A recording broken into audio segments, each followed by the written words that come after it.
Gehazi não era apenas um servo, era o confidente de Eliseu, o braço direito de um profeta que ouvia Deus como quem ouve o vento sussurrar entre as árvores. A glória de Deus havia se tornado rotina, e onde há rotina, há o risco de indiferença. Mas por dentro, o solo de seu espírito se tornava seco, rachado, cheio de silêncios perigosos. Um terreno fértil para sementes sombrias. Ele já não se espantava, já não se quebrantava. Passou a viver como quem assiste o céu de longe, sem se deixar tocar pela luz. Dia após dia, ele caminhava ao lado de alguém que moldava o sobrenatural com a voz. Dentro dele, um conflito antigo ganhou voz. Por que recusar aquilo? Por que deixar tudo ir embora? Eu tenho me sacrificado. Eu sirvo. Eu obedeço. Era frustração acumulada. Uma dor calada de anos de obediência sem reconhecimento. A ganância não nasceu naquele momento, apenas despertou, alimentada por ressentimento, cobiça e um senso distorcido de merecimento. E ainda assim, não tenho nada. A voz sussurrava, e ele escutava. Viu águas se tornarem puras, viu mortos voltarem à vida, viu multidões se calarem diante de uma palavra. Um homem de honra e poder, mas leproso condenado à morte em vida. Procurou Eliseu, na esperança de cura. Mas o profeta sequer o recebeu, apenas mandou um recado. Vai, e lava-te 7 vezes no Jordão. Naamã resistiu, orgulhoso, irritado, mas, vencido pelo desespero, mergulhou 1, 2, 3 vezes. Até que na 7ª, emergiu limpo. Sua carne agora sem lepra reluzia como a de um recém-nascido. Gehazi viveu na sombra de milagres e mesmo assim, sua alma permaneceu na penumbra. Ele testemunhou o impossível com os próprios olhos, mas seus olhos não choravam mais. Seu coração não queimava como no início. Riquezas imensas. Mas Eliseu recusou tudo. Não é tempo de receber recompensas, disse. Ele sabia que o dom de Deus não se negocia. A salvação é graça, não mercadoria. Por fora, ainda carregava o semblante de servo fiel. A grande virada começou com um visitante, Naamã, comandante do exército da Síria. Milagre, redenção, uma nova chance. Naamã, profundamente grato, ofereceu presentes, prata, ouro, roupas de linho e púrpura. Mas ali, ao lado do profeta, estava Gehazi observando em silêncio, os olhos fixos nos tesouros. Não era apenas ambição, a lepra que logo marcaria sua carne. Já começava a infectar sua alma. O ouro ainda cintilava no olhar de Naamã quando partiu, sobre o dorso de camelos pesadamente carregados. Para qualquer homem comum, aquela caravana seria apenas uma lembrança de gratidão. Mas para Gehazi, era uma oportunidade. Seus olhos não conseguiam esquecer o brilho da prata, o peso da riqueza. E com a respiração ofegante não de cansaço, mas de urgência ele mentiu.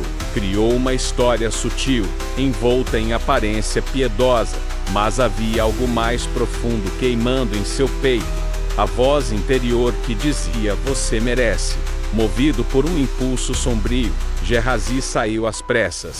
Seus passos se tornaram cada vez mais velozes. Mandou 2 servos levarem os tesouros até certo ponto do caminho. Gehazi os acompanhou, e ao se ver livre das testemunhas, escondeu tudo, não em sua tenda mas em seu coração já corrompido. Não perguntou onde ele estivera, perguntou com voz cortante, mas serena. O suor escorria em seu rosto não pela jornada, mas pela ansiedade de possuir aquilo que julgava seu por direito. Entrou em casa como quem nada fez. Respirou fundo. Estava feito. É porventura tempo de receber prata, roupas, vinhas, oliveiras, rebanhos, servos. Sua alma se expunha, nua, diante do Deus que vê em segredo. Estava seguro. Ele havia vencido. A pele de Gehazi se cobriu de manchas brancas como a neve, mas frias como a culpa que o dominava. Agora habitava no servo do profeta. o mesmo que caminhou ao lado da glória, mas se desviou por um brilho mais fácil. Eliseu nunca saberia. Como pode Eliseu recusar tudo aquilo? Como pode ser tão rígido? Isso não é roubo, é recompensa, é justiça. Ele pede uma muda de roupas e um talento de prata para eles. No deserto escaldante, Gehazi alcançou Naamã e sua comitiva. Meu senhor enviou-me até ti. Vieram 2 jovens profetas da região montanhosa de Efraim.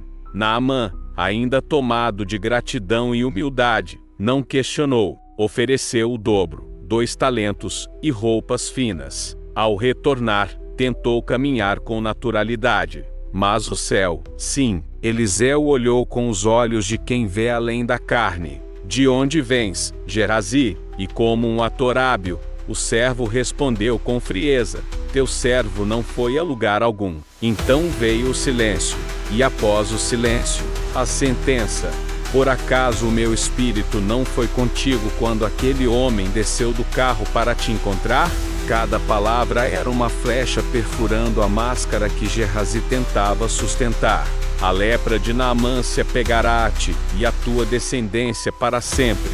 O silêncio agora era absoluto, e do silêncio emergiu o terror. A maldição se cumpriu de imediato.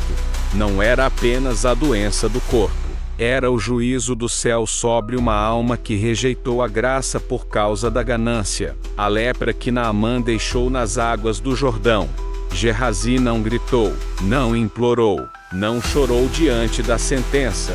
Quando Eliseu declarou que a lepra de Naamã repousaria sobre ele e sua descendência para sempre, não houve clamor, apenas o som seco do fim.